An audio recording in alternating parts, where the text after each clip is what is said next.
I'd like to go over a few of our lesson notes, and most importantly when we're talking about short shots around the green with chipping and pitching, and essentially getting our golf ball a little bit closer to the hole when we're off the green. So I'm going to cover a lot in this video, so if you want to rewind it and go back and review certain parts, I'm going to try to break it down to first pre-swing fundamentals and club selection, and then finally some in-swing technique. So the first thing, like I said, is club selection. So what I have here is I have a 54 degree, which is my sand wedge. I have a pitching wedge, and I have a 7-iron. I'm going to be hitting 3 or 4 different shots here from just off the green. But the first thing that I'm always going to do is I'm going to look at how far to the flag I have. And you can see in this instance, there is the first pin, the second, and finally the third flag there.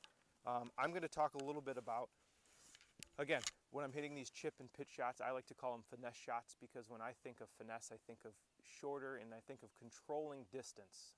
When I'm hitting a longer shot or a power swing, I'm going to set up different. So in these shorter shots, again, I'm thinking finesse. When I think finesse, I think touch.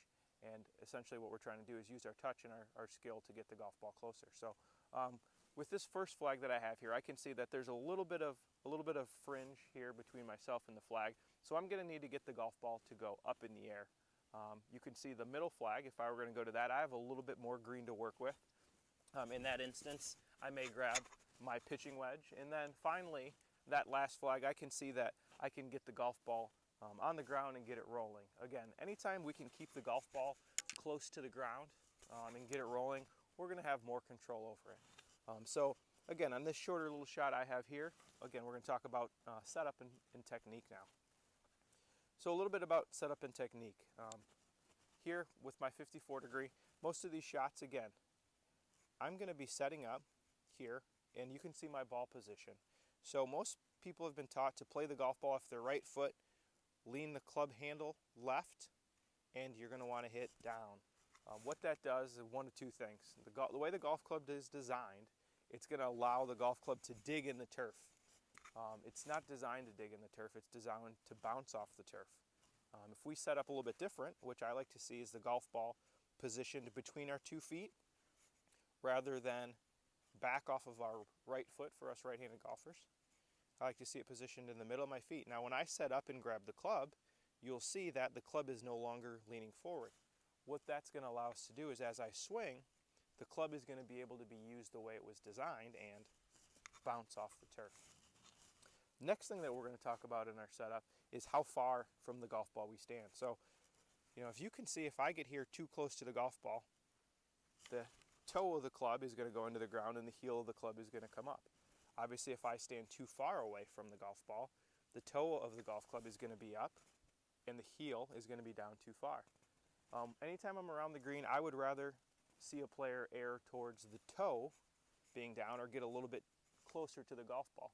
Some people like to see their eyes over the golf ball, but again, as long as that you're not standing too far away and get those hands low to make that heel, going back to what I said earlier, make that heel dig, that's when we're going to get in trouble with these shots. So again, when I'm setting up, I like to see those eyes almost directly over the golf ball.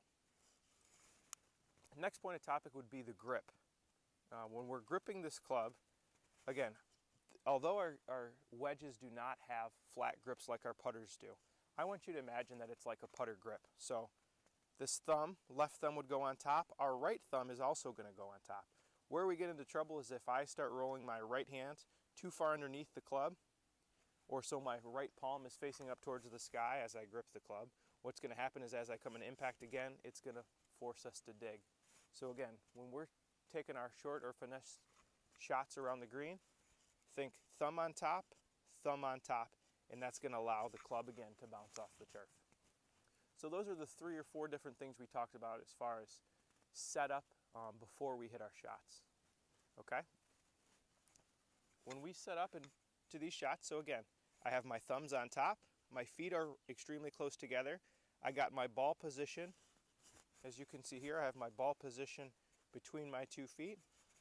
Now as far as the swing, when we're hitting these shots, I never want to see the golf club lean extremely far forward because again, that's going to make it dig. When I say extremely far forward, looking at you face on, again, you can see the shaft is leaning left towards my left pocket. When we hit these shots, I want the club to remain rather straight up and down as we go through. Now as I swing back and you're looking at me down the line, or from there down our line towards our target, I never want to see the golf club go extremely inside. If it goes extremely inside, now when I swing, I'm either going to hit the ground back here, or I'm going to have to jump up to try to get out of the way. That's going to create a lot of timing issues. If there's a lot of timing issues, it's going to be extremely hard to hit consistent shots. The other thing that I really like to see is I like to see a nice rhythm or a nice pace. Again, when we're hitting these shots, we're trying to control the distance, and like I said earlier, we're trying to control it with touch. If I have a really fast or rigid movement, tight muscles aren't fluid muscles. You know, if we have soft muscles and we can control the club head with some rhythm, that's going to allow us to hit our best short game shots. So again, I've talked about a few things there. So again, I have my 54 degree, talking a little bit about the few things we did. Setting up here, thumbs on top, ball position in the middle. So I'm going to hit a shot to this first flag. So you can see I hit a little bit behind it, but it plops up in the air and rolls towards our target. So with the sand wedge, it should fly about halfway and roll about halfway. For this next flag, again, I'm going to switch my clubs. In this situation, I'm switching over to my pitching wedge, and it's going to be the same exact setup and technique. So, thumbs on top, feet fairly close together, ball position in the middle of my stance. Again, I'm going to make sure as I go back that club doesn't go inside. It kind of goes down this way, or down the target line this way, or back towards the camera there. And again, now this club, because it has less loft, is going to roll out a little bit more as I go to this middle flag.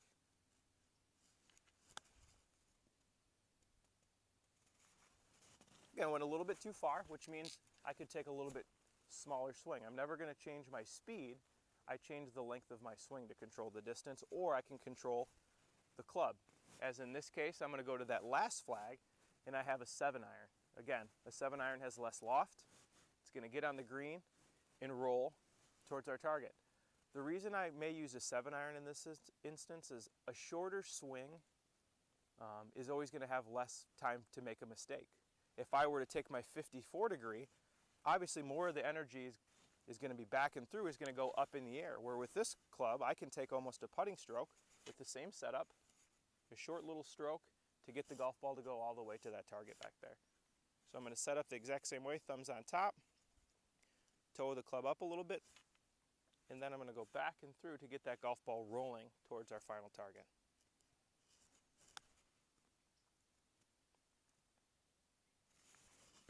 Again, as you can see from those 3 different shots, I'm able to have a variety of different shots to use, but most importantly, I have a setup, one setup for every shot around the green, which should take a lot of the guesswork out when you're hitting these short game shots. So again, I know I covered a lot of information, but a lot of these tips, again, you work on them one at a time, make sure that becomes ingrained.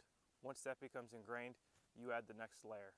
One piece at a time, and you go through this, again, you'll have to probably go through this video a couple times to get everything to sink in, but I have no doubts that it'll help you in lowering those scores, especially those shots around the greens. Thank you.